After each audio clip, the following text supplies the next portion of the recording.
What's going on, Triad Hip Hop family? It's your man Kurt representing Triad Hip Hop Podcast. I appreciate y'all checking me out. As you can tell by my background, you know, I had to, I couldn't help but really take time to, pay my respects and do a tribute. One of our Lost in Thought segments, I couldn't help but do a tribute to the one and only, the icon, the original, B-I-Z, Emmaza, Arkie, my man, Marcel Theo Hall, aka Biz Markie. Um, I got a few notes here so I wouldn't forget because I know this is kind of actually a little emotional, man. This is a rough one, but I really couldn't help but really want to do this. So, um, Biz is one of those people, he was I talked about him a little bit on the podcast. I mean, he's an all around guy. He's from up top where I'm from. He was he lived in places like Harlem and Jersey and all over the five boroughs, Long Island, you know what I mean? So, he's been all over the place. He really inspired me a lot as I spoke about on the podcast because I moved around New York a lot, and I was always kind of, I always kind of felt like, I couldn't really rep one area, and I mean, it kind of made me look at it in a negative way, which now that I'm older, I realize that's not a bad thing. You know what I mean? It's a good thing when you get to move around and experience different places because, I was born in Harlem. Then we moved up to the Bronx, you know what I mean? And I had a lot of different experiences. I had the Harlem experience living not far from the Apollo Theater. I had the experience of living in the South Bronx, on that Jerome Avenue line, you know what I mean? In one of the toughest neighborhoods. I had the you know, Middle Bronx experience, living up on in the Burnside area. I had the North Bronx experience, staying up in Baychester. You know, uh, near Mount Vernon. So it was like, but when you're in the middle of it, sometimes people make you feel like, well, what are you? What's your background? And I don't really say, well, this is my stomping grounds. You know what I mean? I'm from New York. Period. You know what I mean? So, I was raised a lot more in the Bronx, you know what I mean? But still, I just rep New York in general. And I think I like that about Biz because, he wasn't afraid to say, yeah, I was living over here and I was living over there, and I did over here and I did that. You know what I mean? He was all over the place. He hung out in Queens a lot, you know what I mean? So, I had to represent Biz and just do this tribute.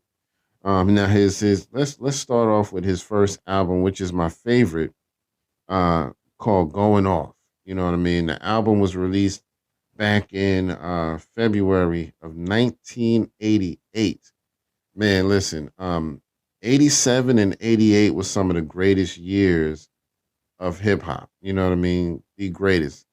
In the early part of 88, we had Biz dropping his album. In the later part of 88, we had Kane dropping his album. You know what I mean? MC Light came out in 88. Audio 2 came out in 88. I mean, you had all these rising stars, man. KRS-One, Slick Rick. You know what I mean? It was this hip hop was just, it was kind of on a boom at that time. And people like Biz, they really made it cool to be different. You know what I mean? That's what I liked about him. He made it cool to be different. He didn't care that, I'm a goofy guy, so nobody's gonna like that. You know what I mean? Or I'm a little bigger than everybody else. I got a little more weight on me than everybody else. He really was just cool about who he was, and he had no insecurities that anybody knew of anyway. You know what I mean? And I really feel like he's the kind of person that I feel like I know him. You know what I mean? I feel like I know him like he's a friend. You know what I mean? Because he was just that transparent. You know what I mean? And he didn't. hide anything. So I feel like I could securely say he had no insecurities. So, but back in the 80s, man, I mean, that was a big time for hip hop. I mean, we had a lot of stuff going on back then. You had a mixture of music platforms as far as how you listen to music. You know what I mean? The 8-track tapes were starting to phase out, but they hadn't fully phased out yet. You had the cassette tape, which was a smaller, more portable version of that, and then you had the record. You know what I mean? Which is why I chose to wear my shirt. You know what I mean? Because back then that's where we were listening to music on. In some cases, when you were home, you played records. When you were on the go, you might have had a little what they call a Walkman where you could play tapes.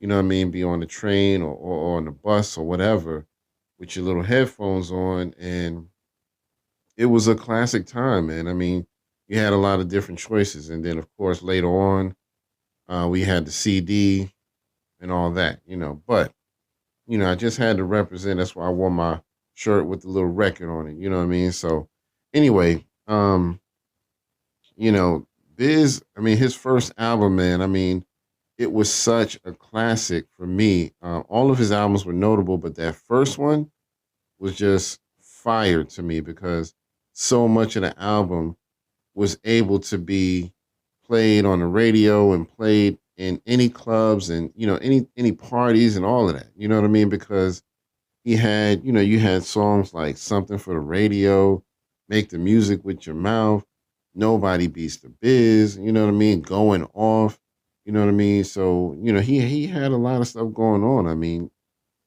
the Vapors. I mean, I almost forgot about that. The Vapors. You know what I mean? So many songs. It wasn't so and I say that to say this. Back then, the traditional thing was you might have had one or two, maybe three solid songs on your album that could be played on the radio that everybody knew about. And then everything else was just, oh, okay. I didn't know about that song. That was on the album. It wasn't getting that much radio play. Nobody really talked about it. It was just an average song. But for him, so much of his album was able to be played everywhere. You know what I mean? And so that's what made it so good and so desirable because you was like, yo, there's not a song I could literally say that's bad on the album. He had a song called The Biz Dance. That was a street banger. You know what I mean? It was, he had his own dance, you know what I mean? And he had the Vapors.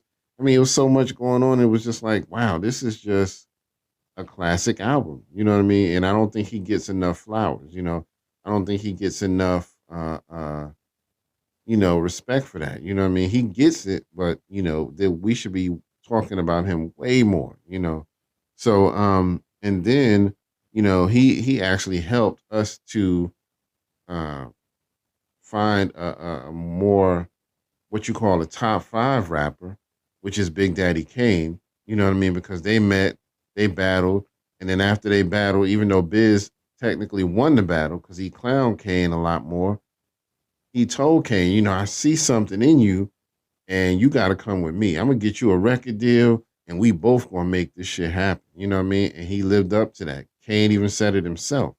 So I just want to kind of give you guys some information so you'll know what's important about people like Biz. You know what I mean, and why they're important to the culture. So he helped Big Daddy Kane come out after his album dropped. Of course, we know Kane is one of the dopest rappers ever to live to this day. You know what I mean? And then he did he appeared on Kane's album on a song called Just Rhyming with Biz. It was like this was one of those songs where you just felt like you were right there on some sort of New York street corner on some stoop, just sitting there kicking it. You know what I mean? Because when they're rhyming, it's almost like one of those, we just sitting on the stoop chilling and, people walking by and we just sparking up a rhyme real quick. You know what I mean? Off the top of the dome, let me just kick something. I just feel like rapping. And then after I rap, I'm going to pass it to you and you rap. You know what I mean? So that was the culture, that hip hop started from. You just, when you had the talent to rap, a lot of times when you was just kicking it on the corner or sitting in front of your building, you was just like, yo, I feel like rhyming. Somebody give me a beat. You know what I mean? Then you had the beatboxer. You had the other element of hip hop that Biz was famous for. You know what I mean? Yo, bust this out. My man Dougie Fresh is known for.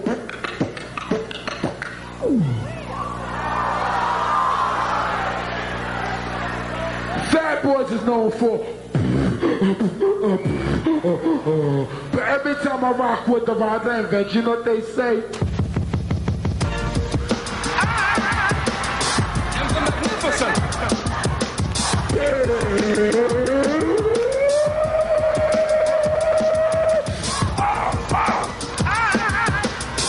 I'm the magnificent. I want to. Everybody get out their seats and throw your hands up in the air. You ready to rock with me? Come on, everybody. Just throw your hands up in the air. Come on. Yo, go on. I mean, it was just so amazing, man. And he was so multi-talented that he could give you that element of, here's my beatbox, here's Dougie Fresh's beatbox, here's the Fat Boys beatbox. You know what I mean? Most people couldn't do that. You know what I mean? So I really give him a lot of respect, and he inspired me tremendously. You know what I mean? So shout out to Biz and rest in peace for that. Um, he did drop more albums. He dropped some notable albums after the first one. So, like I said, Going Off came out in '88. In '89, you had The Biz Never Sleeps. You know what I mean? That's where you got Just a Friend from, which was a mega hit for him all over the world. He had in '91 he dropped I Need a Haircut. You know what I mean? So this is the dope shit about Biz. Because how many people could make an album called I Need a Haircut? You know what I mean? I Need a Haircut. Come on. And then he had All Samples Cleared. That album was in '93. Because he had a lot of issues with some of his older samples before that, where he made some dope music, but he didn't actually get samples legally cleared. So, they came back and was like, nah, you can't use that. And he had to take a lot of shit out. And so, that kind of, I remember that made me really mad because I'm like, damn, you know what I mean? Just let him pay some money and use the samples, you know what I mean? But anyway, either way, and then he had Weekend Warrior. That album came out in 2003. And he had a few other like greatest hits albums and stuff like that. But he also got into DJing. I mean, you got somebody. This is what's dope about him because he's a rapper, he's a beatboxer. Then he gets into DJing. You know what I mean, doing clubs and parties and all of that. And he's traveling all around the world. I mean, he's done songs with so many other artists. He's appeared on kid shows like Yo Gabba Gabba, teaching people how to beatbox. I mean, he's just that legendary. You know what I mean? And so I love that about Biz. And like I said, he's been a huge inspiration on me. Some of the other notable records he did, I remember one of my favorites was a song he did on the Funk Master Flex album called Nothing But Flavor. This is something for the radio, ho. You know me, cause I am on the go. I'm not the mic, I make that out of my mind. Now I can sing a record, I get respected. I'm never neglected, walking protected, Kyle connected. You know it's me, I'm the original B. Folk master, I'm just bugging out your sleep.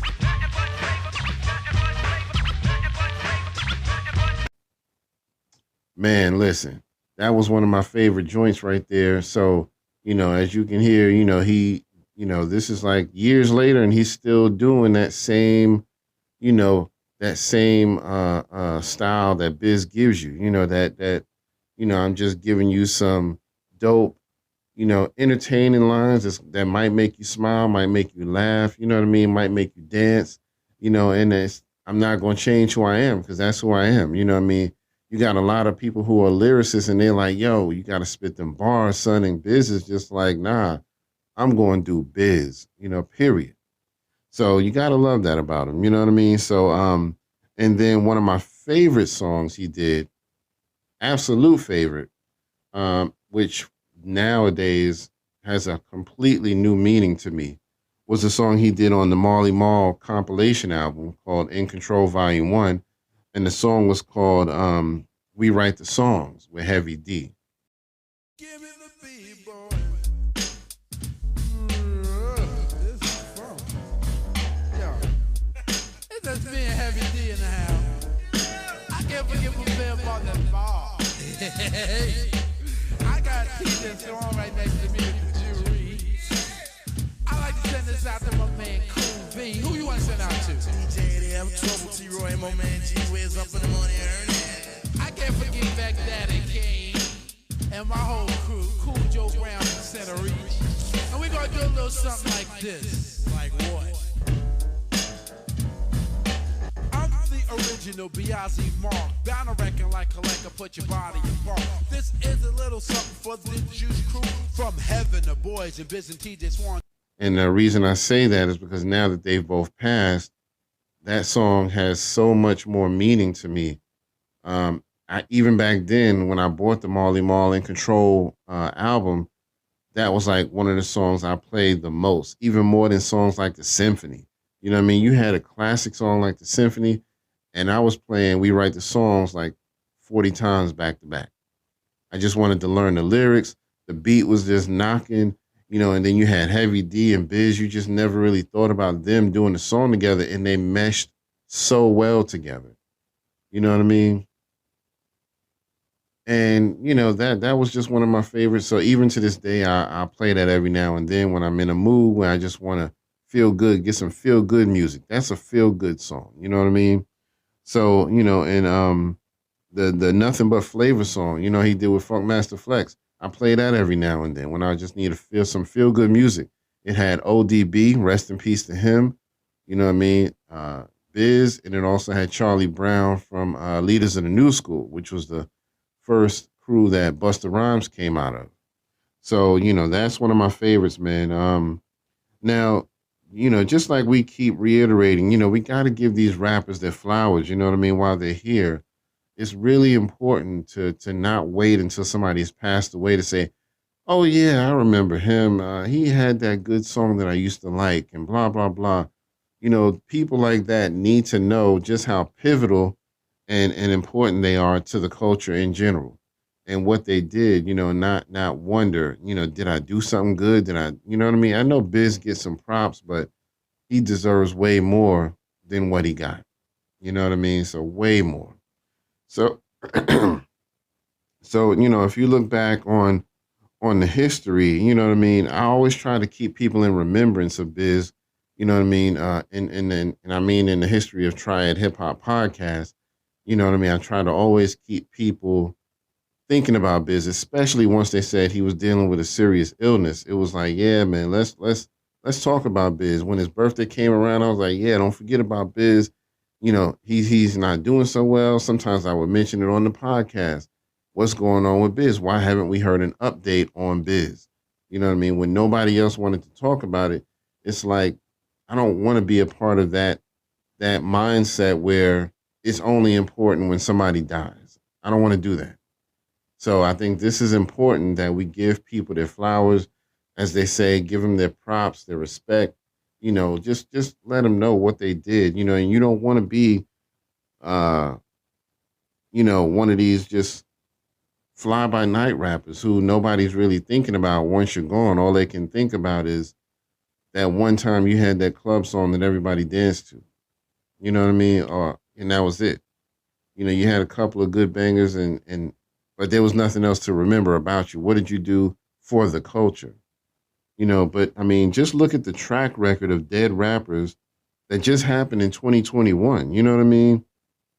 And you had people like Prince Markie D passing away.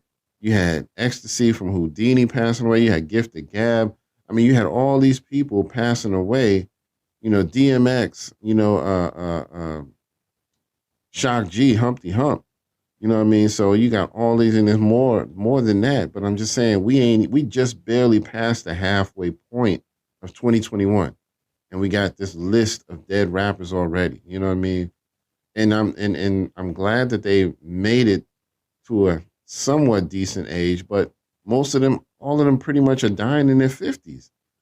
and it's not good, man. You know what I mean? It's bad enough that we got these young rappers who are dying from, overdosing and gang culture and getting caught up in foolishness, but the rappers who are living past that, you know, they're not doing as good either because I mean, some of them are not taking care of themselves. You know what I mean? You get older and you start to just let yourself wither away, and we don't need that. We have to learn something from these rappers who are dealing with, just not taking care of themselves or allowing themselves to get into drugs and shit like that. We got to learn from that. We can't just say, "Oh well," some of us have this mindset that that happened to them, but that won't happen to me. You know what I mean? I'm outside of that. I ain't stupid. But then next thing you know, you caught up in something and you don't even realize it. You know what I mean? So it's just a little deeper than that. Before you know it, you waist deep in something and you don't even realize it. So we all, and myself included, we all got to take care of ourselves, do better, because I know I have to do better. So anyway, just wanted to kind of mention that. But Biz, man, I mean, he's always been one of my favorites. Because he inspired me a lot. Like I said, his was probably the first album I've ever bought. I know I've had like some records before that, like singles, but the full albums, his was either the first or one of the first couple that I bought. You know what I mean? Of course we had Kane and all of them, Coogee Rap. It was all coming out around the same time. KRS-One the year before that, Rakim even before that.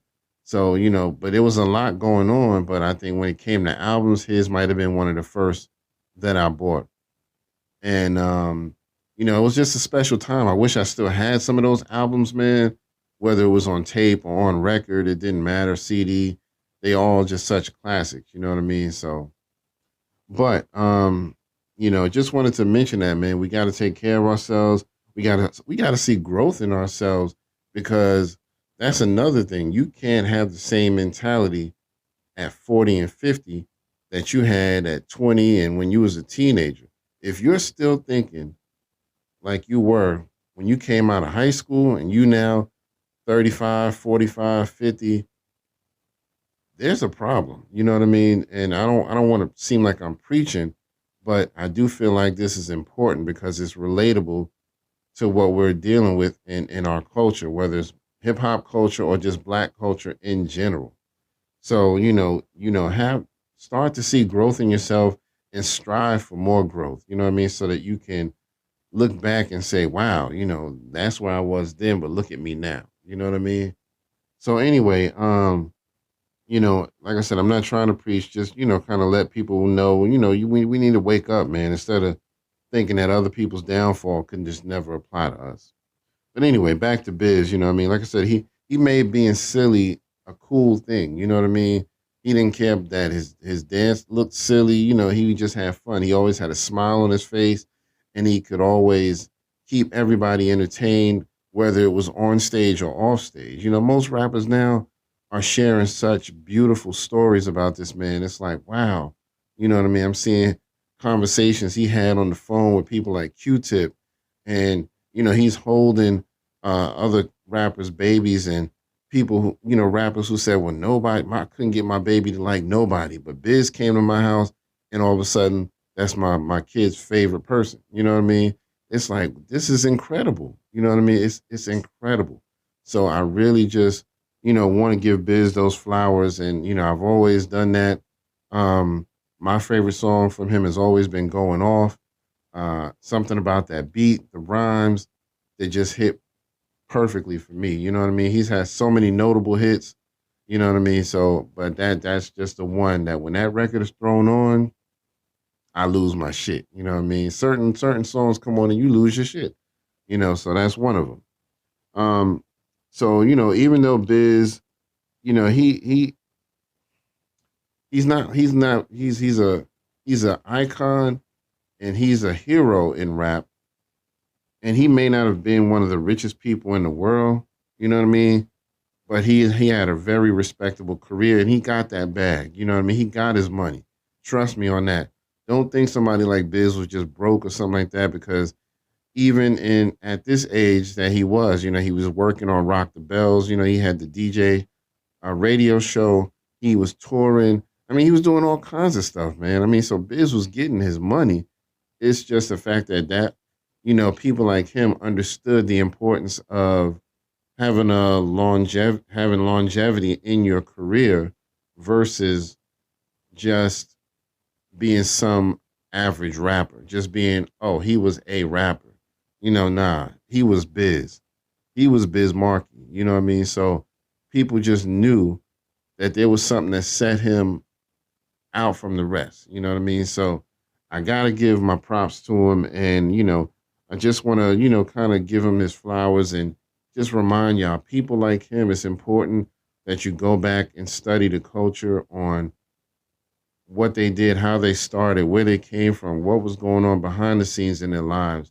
Biz, he's been through the streets, you know what I mean? But he never allowed himself to get caught up in stuff like drugs and gang culture, you know what I mean? But he done been in the streets and he had to survive in the streets just like me. And I'm glad that I never allowed myself to get caught up in that either. You know what I mean? But his catalog is definitely worthy of going back and checking them out. You know what I mean? So please go back and check out anything from Biz.